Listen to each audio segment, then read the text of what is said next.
A very good evening to all of you, and a warm welcome to another episode of 4D2 Detailed Discussion and Dialogues in Indian Diabetes. So, today we have another topic with another interesting speaker. It is my pleasure to introduce the speaker for today, Dr. Anshul Singhai. He is a highly accomplished diabetologist with specialized expertise in diabetes and obesity. He has MD medicine degree and multiple prestigious certifications, including a fellowship in diabetology from Dr. Mohan's Diabetes Education Academy, Chennai. And with a robust professional background, Dr. Anshul has served as a fellow diabetologist at Dr. Mohan's Diabetes Specialty Center and as a general physician at JLN Hospital in RC, Belai.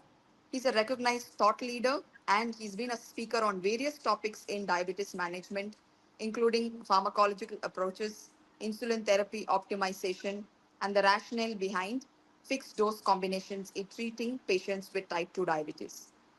Dr. Singhai's research focuses on the critical intersection of obesity and diabetes, otherwise known as diabesity, addressing key issues such as the prevalence of obesity and hypertension in Indian type 2 diabetes patients.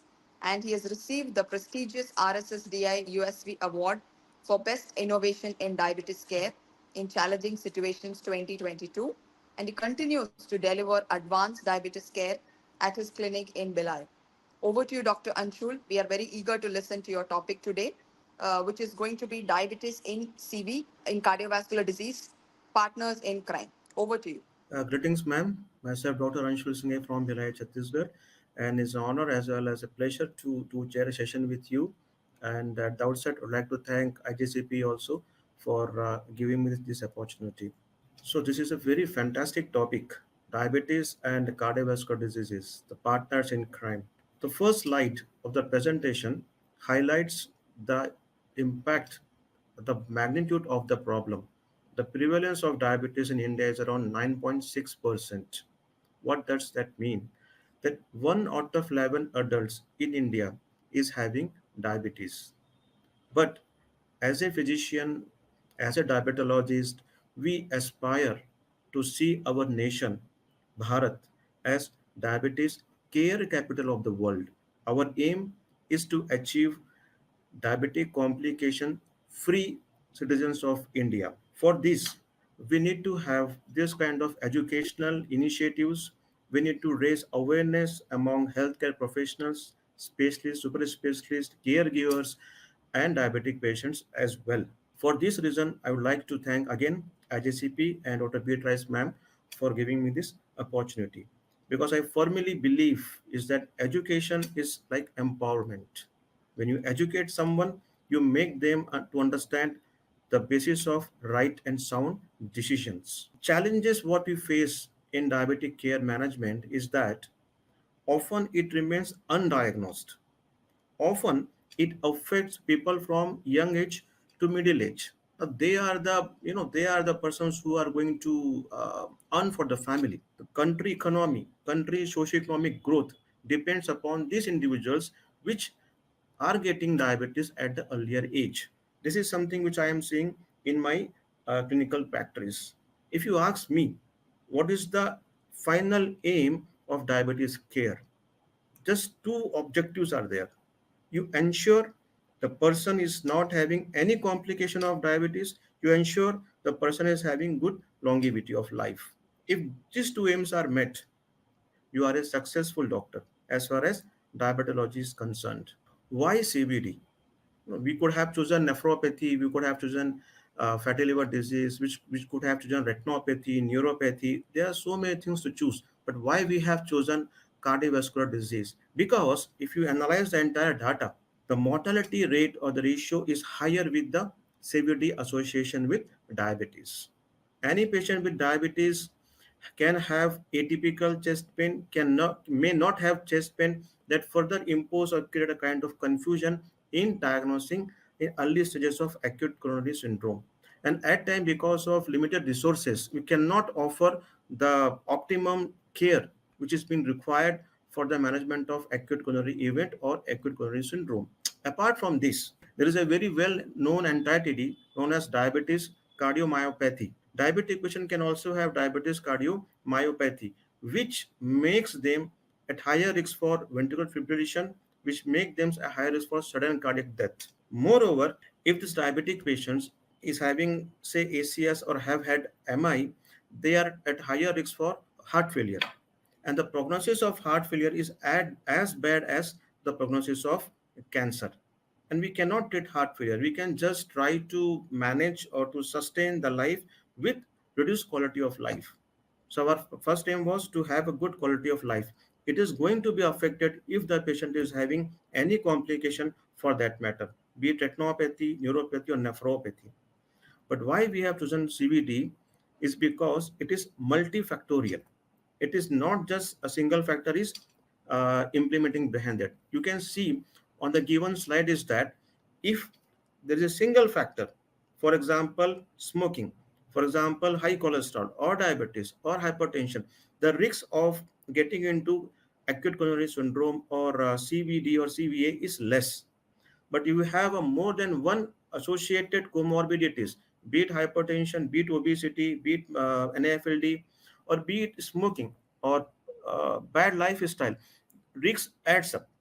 So with addition of one comorbidity, the risk multiplies. It is something geometrical. It multiplies, and then it becomes a problematic for the patient, for the healthcare professional, for the provider to manage to sustain all those things because cost is always involved. So what are the risk factors for CVD in diabetes? If you analyze the entire figure, the crux, the central theme is nothing but the endothelium of the blood vessels. You can look at it and you can make it out. If there is an imbalance between different sorts of chemical neurotransmitters or hormones released from vascular endothelium, there is going to be a problem. You can put entire pathophysiology of diabetic complications into three words: generalized endothelial dysfunction. This I am quoting from a very fantastic textbook of diabetes given by RSSDI. They quote it like generalized endothelial and dysfunction, and because of that you have all sort of macrovascular complication, just like CVA or CAD. So what other organs are being involved? You see pancreas, you have liver, you have adipocytes. So what is all is happening? Because of obesity or because of central obesity, there is a formation of those chemicals like which increases hepatic and muscle insulin resistance. To overcome that, then you have more amount of insulin, it's known as compensatory hyperinsulinemia, and there is a possibility of going to hypertension, high cholesterol level, and all those factors together disturb the internal milieu, and the person is at higher risk for atherosclerotic cardiovascular disease. We will see it in detail in the next slide. So, what is a core mechanism involving all those things? So, we have 4 to 5 organs which are working behind the picture. We have liver, we have muscle, endothelium, adipose tissue. So, what is happening? Out of so many causating factors, insulin resistance play a very important role as far as type 2 diabetes is concerned. So, insulin resistance can be seen at two levels: liver and muscle. When we talk about hepatic and peripheral insulin resistance, it is a chronic process. What we tend to overlook is acute insulin resistance, which is also known as glucotoxicity. That is why when a patient comes first time to you with very uncontrolled diabetes, HbA1c say more than 9, 10, or more than 8.5, with or without OAD, it becomes a primary role of a physician to start insulin because that clears the glucotoxicity, that saves a beta cell, it saves the patient from a beta cell failure. And after controlling his blood sugar, you can always try oral hypoglycemic agents because that takes time. So what is happening right here? The adipose tissue is forming certain different types of transmitter, chemical transmitters and hormones, which are making the hormones not able to work.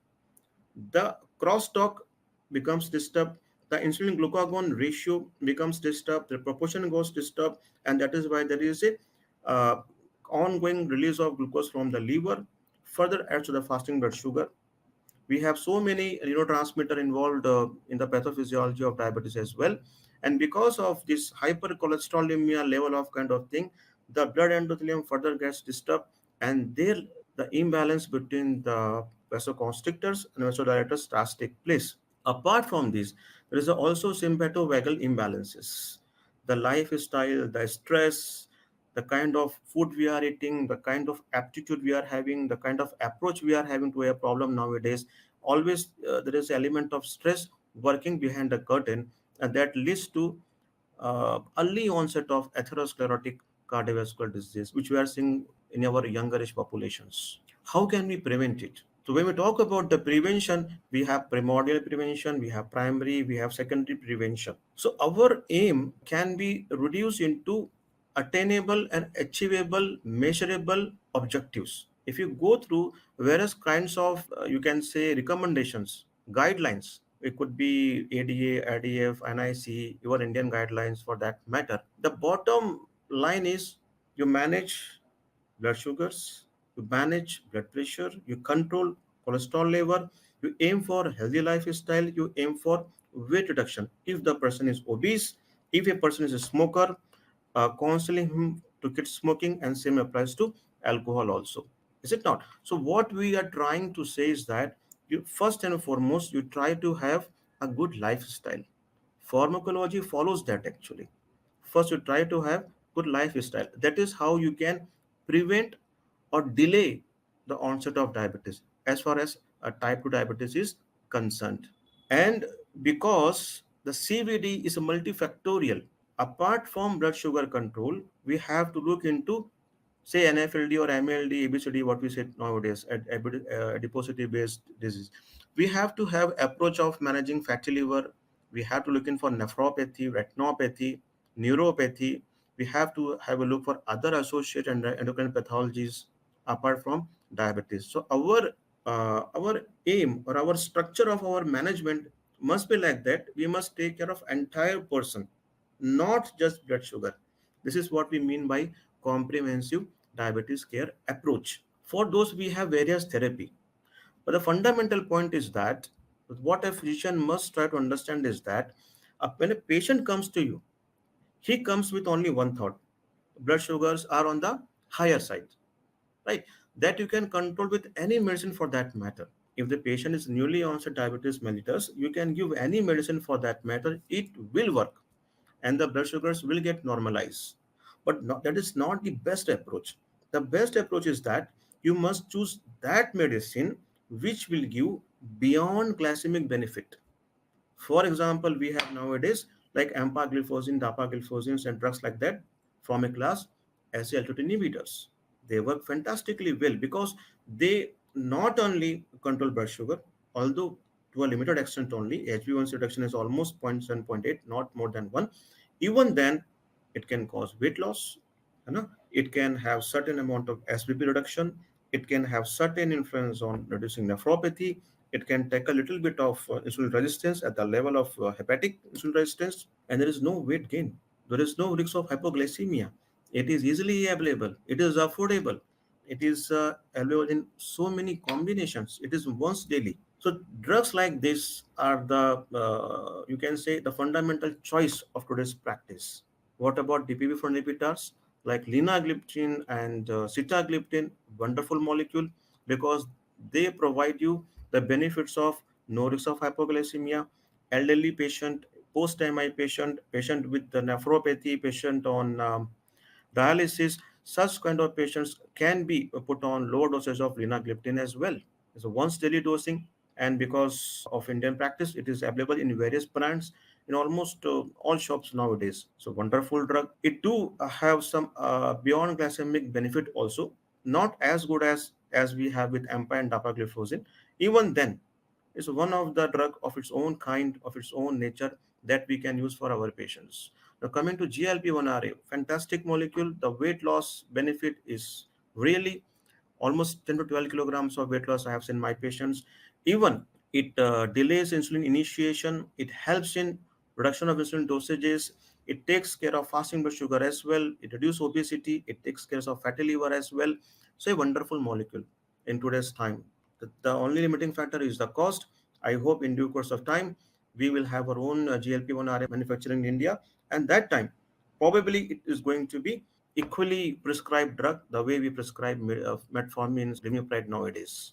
And the benefit of all those drugs, be it a GLP-1 RA or DPP-4 or SGLT2, is that we can prevent beta cell failure, we can prevent beta cell fatigue, or we hope that there is a possibility with good glycemic control, there is a possibility of preservation of beta cell function. We want to preserve beta cell to the extent possible, because all of us know that if you can be around 50% of beta cell function, we can have a very good glycemic control. We can aim for diabetic remission as well. That is why optimization of a drug, choosing a right therapy at the right time, can have a bigger role to play choosing just a drug to take care of blood glucose. In short, the mechanisms, I hope everyone is aware of the mechanisms. What is best is that we can have a combination of these two drugs. Once daily dosing is affordable, easily available, no risk of hypoglycemia, no weight gain, I would say. Weight loss may not be there. There's no weight gain. It's effective as well. And the way it works, it has got additive functions as well. It helps in blood pressure control also to a certain extent, reversal of NFLD to a certain extent. So apart from just hyperglycemia, it has very important role to play. There are certain contraindications on, and there are certain clinical scenarios in which one has to be careful about it. If time permits, I will bring those points into discussion. All of us are very well aware that both these drugs have been were tested and verified in various kinds of trial in both prevention of heart failure, reduction of hospitalization in the patients of heart failure, both with AMPA and TAPA. Both are doing very well. Just physician's choice which one to use. There's hardly anything substantial to differentiate between the two. But if your therapy contains these drugs, probably you are offering more than what is known as blood sugar control. To me, diabetes care or diabetes management is more than blood sugar control. I to take care of blood lipids, blood pressure, blood cholesterol, and blood sugars and things like that. Thank you, Dr. Anshul, for that brilliant overview of diabetes and cardiovascular disease. We have a few questions for you based on your presentation. Yes, ma'am. So, you have talked about this atherosclerosis in patients with diabetes. So, is it different in somebody with diabetes and somebody who does not have diabetes? And how does it impact this cardiovascular risk? Yeah, ma'am. See, all of us are aware about diabetic dyslipidemia, right? We're also aware about the low density lipoproteins, apoprotein B and C.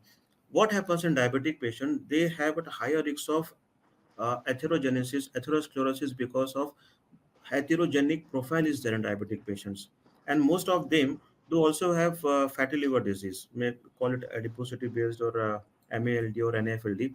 Because of that also there is a high release of HRCRP, an acute phase reactant proteins from the liver. So in general, because of diabetes also, because of advanced glycation products also, on top of that, because of obesity, because majority of diabetic patients are now having central obesity, they at a higher risk for atherosclerosis and ASCVD.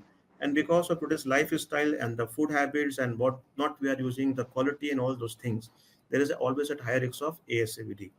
One can very easily pick from clinically also. One can look at blood biochemistry. We can offer lipid profile, and one can pick high triglyceride and low HDL level. It gives a sort of hint that probably is having diabetic dyslipidemia. Clinically also, we can look in for acanthosis or skin tax, the sign of insulin resistance. By that, you can pick up what sort of problem the person is going to have in future. Our aim is to give good quality of life. Our aim is to ensure longevity of life, so that we have to know which complication this person is likely to develop in future, and we can be aggressive from the first day itself. So there are multiple pathophysiological processes at work here when we consider diabetes and cardiovascular disease. So what are the challenges that you face? You've talked about how do we screen cardiovascular disease in patients with diabetes. So in a primary care setting, what are the challenges you feel you could be facing in implementing this cardiovascular risk assessment? A very good question, ma'am. I will try to answer. See, I firmly believe that diabetes management is a multi-specialty care. I believe the more number of patients you see, and if you see with the intensity of what the guidelines recommends, you definitely try to have a team of specialists. nephrologist, retinologist, and nephrologist, liver specialist. It's a multi-specialty work. We need dietitian, psychotherapists, mood stabilizer, people who motivates for the proper self-monitoring of blood glucose and diet and whatnot. Everything goes into it. You need podiatrist, a food surgeon. Everyone has a role to play. Even yoga and all those things also come to the picture. In the government institute also, we are having yoga clinics where person goes and learns yoga. So it's not a one-man job. It's not one man's army. First of all, number two, our physician, our specialist, those who don't practice diabetes, they need to be educated about it because they need to understand that in certain cases you have to refer to a patient to a diabetologist or a endocrinologist for that matter, because there is nothing as diabetologist in India. So you refer them to endocrinologist or someone who is taking keen interest in managing diabetes. Now, what a physician must do, he has to look into the complete picture, complete profile of the person. He is he obese, he is he lean, duration of diabetes, what symptoms is coming to you, what is the drug history, what is his needs, what the complications is going to have. After addressing all those points, try to know affordability of the person, is IQ level, from where is coming, how regular can be in the follow up, how to plan assessment for retinopathy, nephropathy, and things like that in successive visits. So in the first visit, you must try to give him a a picture. What is there right now? What is going to happen? What is our priority? How can we discuss and come to a conclusion that these are our priorities and this is how we are going to deal with it? To simplify it, take care of risk factors: smoking, stop smoking; alcoholic, quit alcohol; no exercise, motivate from exercise; look into the other risk factors, and formulate a therapy which is going to offer beyond glycemic control effect. Excellent answer, Dr. Anshul. You are focused so beautifully on the holistic care in diabetes by Yeah, thank you. physicians. It's not just about glycemic control, but we need to address all the risk factors that contribute to a high CV risk in our patients with diabetes.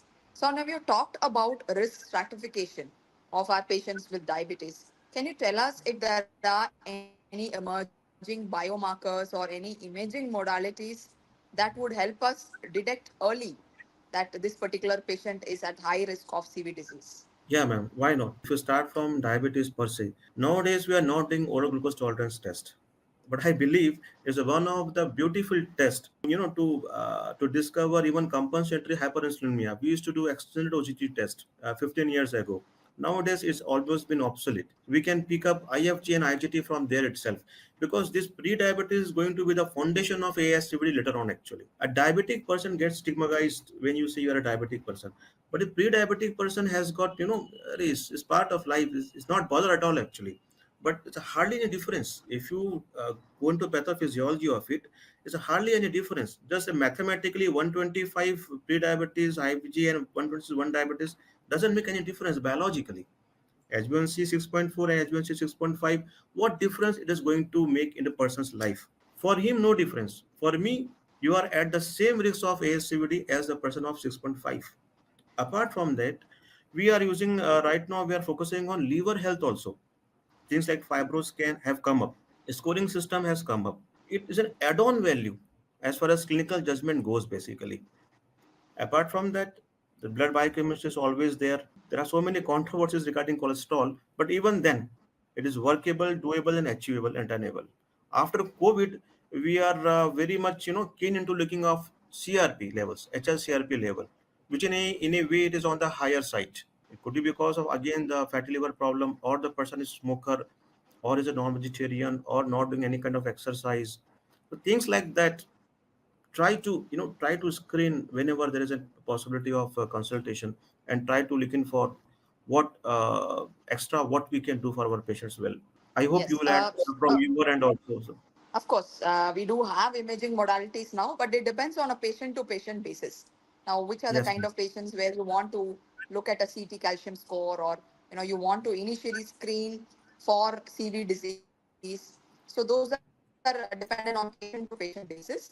But we have been Yes, talking ma'am. about how we as clinicians should screen patients with type 2 diabetes for cardiovascular disease and how we should be alert about it. But how do we take this information to our patients? How can we enhance the patient education and awareness that there is a definite link between diabetes and CV disease? Yes, ma'am. See, practically, how can we stratify the case? You look into the patient's, physique, is obese or lean. What about the blood pressure? What about the lipid level? Accordingly, you can plan for ECG and 2D echo, depending upon the clinical examination. If the patient is convinced, go for TMT test as well. So that is how we can, one step we can go. If there is a problem, go into the depth of it. Any positive finding, kindly communicate to your cardiologist friend, and always take an opinion of super specialist whenever you see that there is a problem upcoming. For example, UACR. If you're able to say there's a microalbuminuria, you try to look at the hypertensive management. Do your best. Give him AC or ARBs. Try to have that control. Monitor him, screen him, rule out retinopathy. If that is not there and the patient is having nephropathy, definitely is not our case then. It's very uncommon to have diabetic nephropathy without retinopathy. Uncommon. In that case, always have an opinion of a nephrologist. Probably he will plan a biopsy or things like that. And that will give a remarkable result. A diabetic patient can have non-diabetic disease also, right? So probably we miss it because our it's a kind of tunnel kind of vision actually. We see, what we know actually. We can't see what we don't know. So there are other persons to see what we can't see. That is all about specialty actually. So I think the specialist referral does matter, and I believe your patient will have trust on you when you do the right thing for you. Gone those days when you say, "Okay, I will manage everything." Patient knows, patient is aware of that there is a doctor for liver, doctor for heart, doctor for kidney. So be honest with the person, explain him, screen him. If problem is beyond your level of management, refer him and always take an opinion.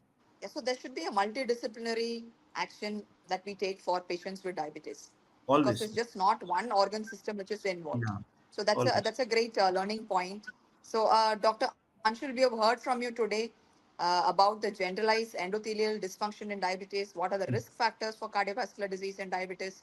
And Dr. Anshul has also explained to us what is the pathogenesis of CV disease and diabetes, what are the risk factors.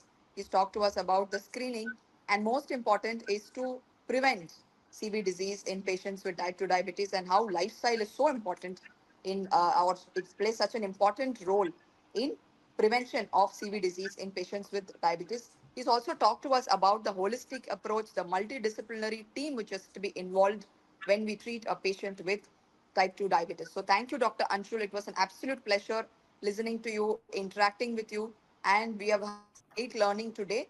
And I'm sure all of us are going to agree with that. So thank you so much for joining us today. And thank you, one and all, for your patient listening. Thank you. Thank you, ma'am, for your kind words of appreciation. Have a good